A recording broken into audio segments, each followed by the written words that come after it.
This is the Khmer Times News. My name is Paolo Bonini, and these are your headlines. The most horrifying assault I have ever covered is caught on film. A Frenchman is nabbed in a multi-million-dollar fraud, and a dog and a fish lead to 3 people being gunned down in cold blood. But first, it's our headline story. A truly horrifying incident in Phnom Penh saw a Finnish national being detained after stabbing 2 in a knife attack. Dramatic footage has now been released of the man who went on a knife-wielding rampage and, in doing so, severely wounded 2 people. It was on the morning of September the 20th that the Phnom Penh military police received panicked phone calls from citizens via their emergency hotline requesting immediate help. Now, at this point, the best course of action is for me to run the video footage so you can get an idea as to how horrifying this incident was. Now, before I run this piece of videotape, I want to tell you something. The reason for this attack is so ridiculous, it's unbelievable. But I'll be telling you the reason in just a moment at the conclusion of the story. But firstly, we need to have a look at the assailant, because he ain't no ordinary guy. Have a look at this still that I've taken from the video itself, and you will see this ain't an ordinary sized guy. This guy is huge. He is a man mountain, and this is what he went equipped with. He has a meat cleaver and an exceptionally large carving knife. I mean, he is out to do some very serious damage. In this next clip, we see him leaving his apartment and moving towards the lifts. If you look at his right hand, can you see that cleaver? Right there. He's getting the lift to go down to the basement to confront the receptionist. She has fled to the front of the hotel. Now have a look again. He now has the knife in one hand, the cleaver in the other, and he's moving towards the receptionist, which you see here in red. And we need to stop the frame because this is where he places the knife and the cleaver to her neck. But she runs. She's now running around the front of the hotel to try and get away from this complete and utter lunatic. But she is cornered in the right-hand side of the hotel. A gentleman in black moves in. That's the security guard. And he tried to save her. But unfortunately, his valiant efforts were for nothing. It was then that the police were sent in and this guy was hauled away. And he was treated very much like an animal, and there's no surprise there, because what he did is beyond belief. He was injured in his arrest, and very kindly, he was offered assistance. Now, that footage is the most shocking I have ever seen in my many long years as a newsman. The police arrested Marco Antero Rantapar, a Finnish national. He is to be charged for this assault. But the question that is outstanding is this. Why did this man act in such an unbelievably violent manner? I mean, he stabbed the woman in the neck with a large kitchen knife, and it is no leap of faith to say he could have very well killed her. Well, on questioning, it seems this assault was due to a tuk-tuk fare. You see, the attacker did not have the cash to pay for his tuk-tuk, so he asked the receptionist to loan him the money.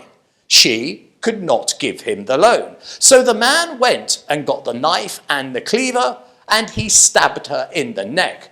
But she was not the only one who was injured, as the security guard who intervened to try and stop the assault was also severely wounded. The assailant, Mr. Rantapar, is quite simply an appalling human being, and he now faces the courts. But I wish to end this story by saying, well done to the security guard, as he showed true valor in taking on this giant of a man who was both armed and exceedingly dangerous. That security guard risked his own life to come to the aid of a lady in distress, and that bravery is very rarely matched. On this week's crime desk, a teenager butchers another teenager, a Frenchman steals millions, and the very curious case of the dog and the fish that led to a triple homicide.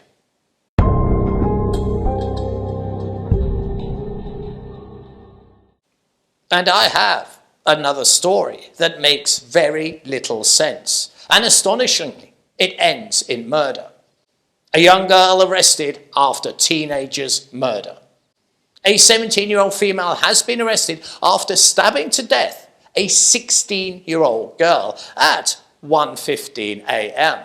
The body of the 16-year-old girl was discovered in her bedroom in Kampong Chang province. The victim has been named as Toin Jin, and she was not just killed, but butchered, as she had been stabbed 33 times.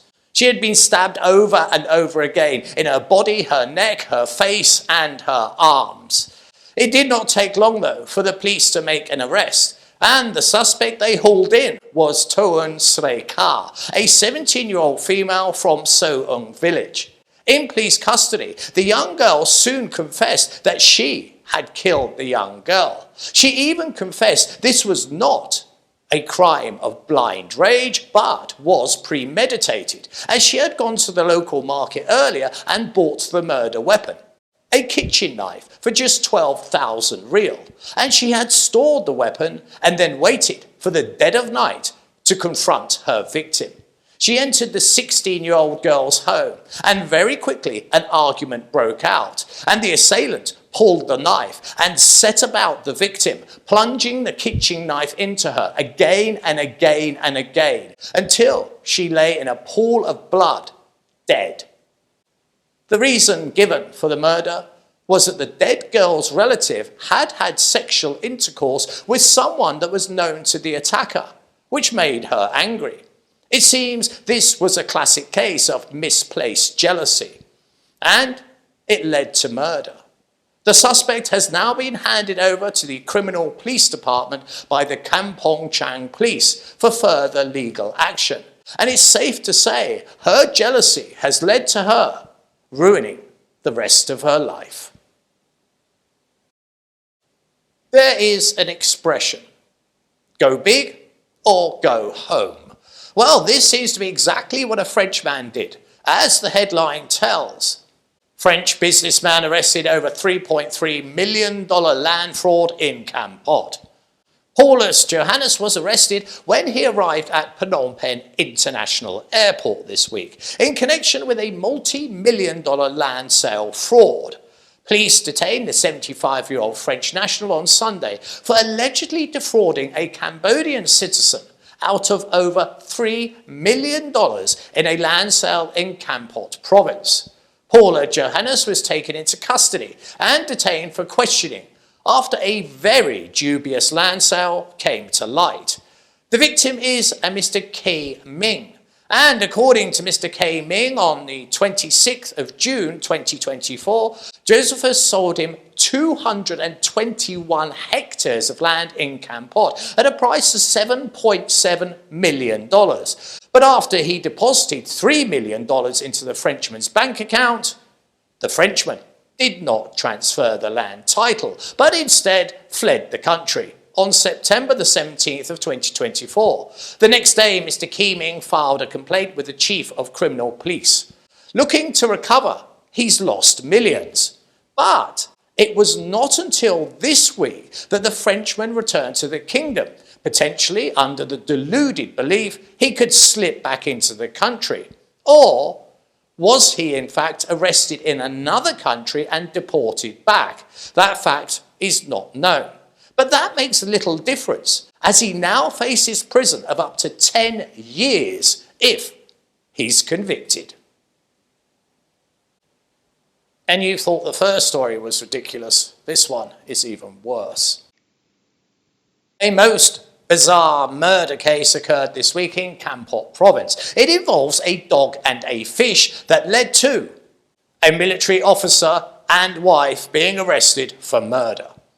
Major Vuti, a former member of the BHQ unit, has been arrested after fatally shooting 3 people and injuring 1 other in Kampot province. So how is it a dog and a fish led to 3 people being gunned down?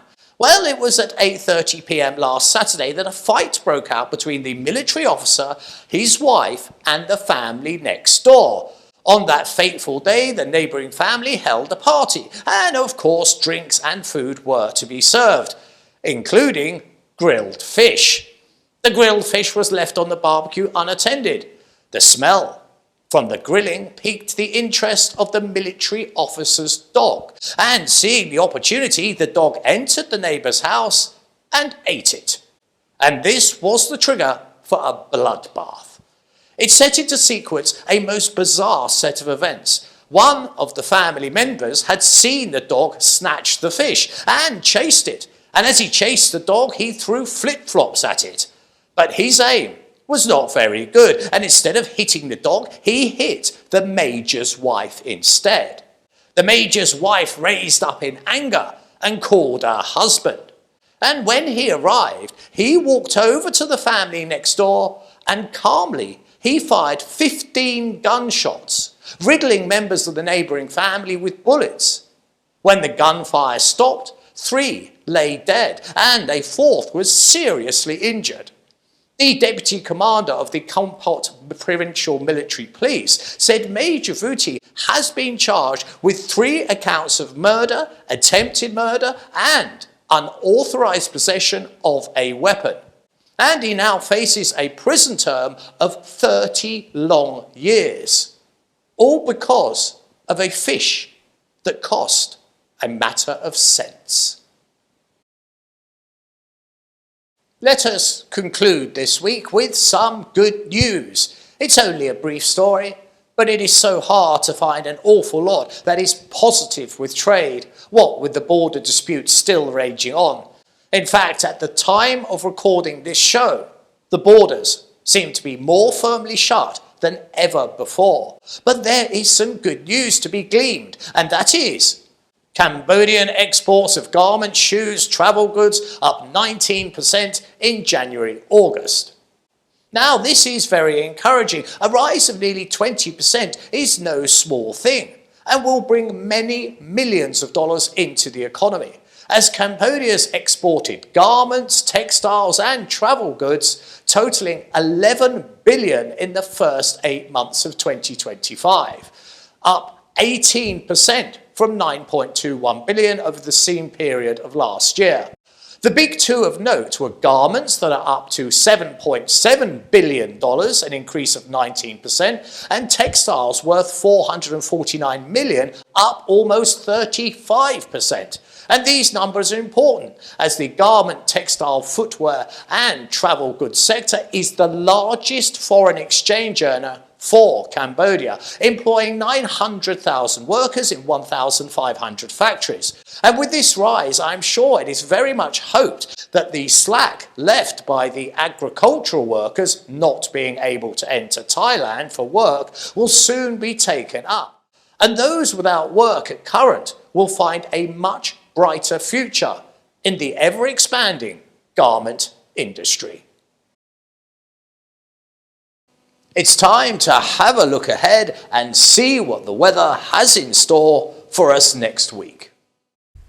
And a quick clip from my week just to make the weather a bit more interesting. And right there you see a road that I was cycling down and something caught my attention. And it was 3 young girls. Now I call young girls stinkers, by the way. So there's these stinkers and they're being very industrious and I couldn't work out what they were doing. But on closer inspection I learned something quite wonderful. What they've got here is beer cans that they've cut in half, then inverted, then they put candles underneath and they've made little stoves. So you can see there, you can see the steam coming out as they're just cooking stuff. And right here we take the leaf off they've used as a lid and there is rice. Now I looked upon them and I thought, well, there's rice, that's got to be carrots, surely.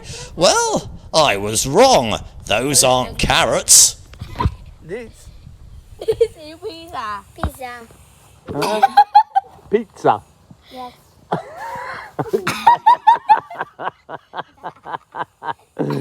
So this is, look. It turns out they're pizza. So I retreated, a little embarrassed, for I am Italian and it seems I can't spot a pizza. But as I did, the stinkers went back to doing what they do best, which is acting like complete lunatics.